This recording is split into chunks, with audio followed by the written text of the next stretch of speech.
मानव को रहती सदा सुख पाने की कामना, मानव वैसा ही करे जैसी मन की भावना।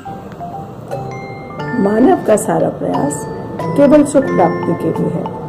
वो जितने सुख के साथ होता है उससे अधिक पाने की कामना उसमें सदा ही बनी रहती है। चलिए पहले समझ लें कि सुख किसे कह रहे हैं और दुख किसे कह रहे हैं।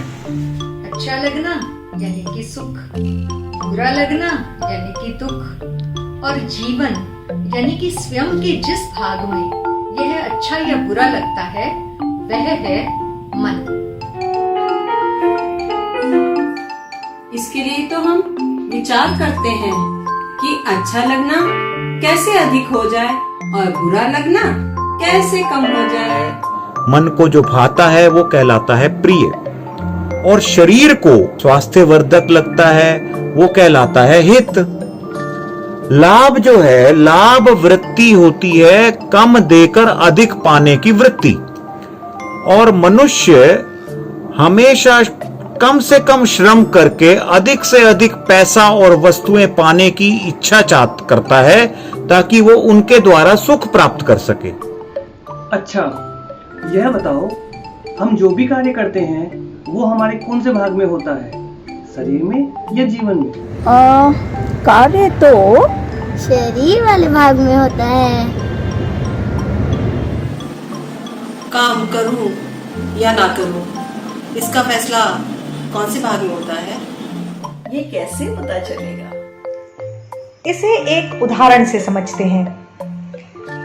आप शरीर से बहुत थके हुए हैं और अचानक आपके घर पर आपकी बहन आ जाती है। आपको उनके लिए खाना बनाना पड़ता है। अब बताओ कैसे फैसला लोगे? अगर मेरी बहन के साथ मेरे संबंध अच्छे हैं तो मेरा मन करेगा कि खाना बनाऊं और बहुत बढ़िया बनाऊं। संबंध यदि अच्छे ना हो तो फिर तो शायद मन नहीं करेगा कुछ भी करूं।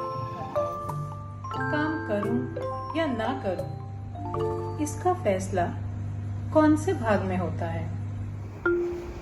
ये तो जीवन का काम लगता है। मन को अच्छा लगा तो विचार आया कि करूं, और मन को अच्छा नहीं लगा तो विचार बना कि ना करूं।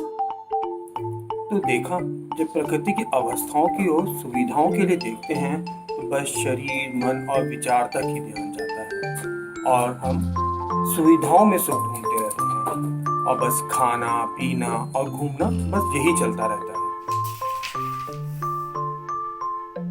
यहाँ तक देखें तो संबंधों में सुख नहीं है, क्योंकि मन और विचार तो आपके और दूसरे के भी बदलते रहते हैं, सदा सदा एक नहीं रहते।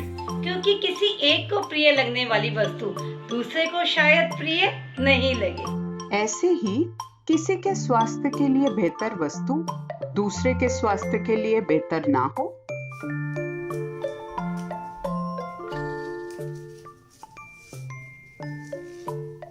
और लाभ की बात करें तो एक का लाभ दूसरे की हानि हो सकता है, और विचारों में मतभेद तो रहता ही है। विचारों में तालमेल ना होने के कारण ही तो कलह कलेश होते हैं।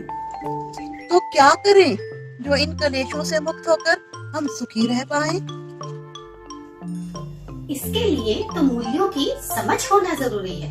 मूल्यों की समझ आने पर वस्तुएं सेकेंडरी हो जाती हैं, और संबंधों में मधुरता आने से लंबी खुशी प्राप्त होती है। तालमेल पूर्वक जीने के लिए भाव में स्थिरता आती है, और इसको समझना पड़ता है। संबंधों को समझना मतलब भाव को समझना, भाव की स्थिरता, व्यवस्था की समझ, इन दोनों की समझ होने से मेरे सुख की निरंतरता हो सकती है। जैसे सुविधाओं को इकट्ठा करने के लिए हमने शरीर को लगाया, वैसे ही समझ को पाने के लिए हमको जीवन को लगाना होगा, जिससे जीवन जो कि हमेशा सुख चाहता है, सुखी होना चाहता है, वो वैसा हो सके। संबंध की पहचान हो तो सुधरे आचार विचार, अपनी अपनी सोच पर कैसे चले संसार। व्यवस्था जब एक है, उद्देश्य भी है एक। भाव जब मिल जाएंगे, सोच बनेगी नेक।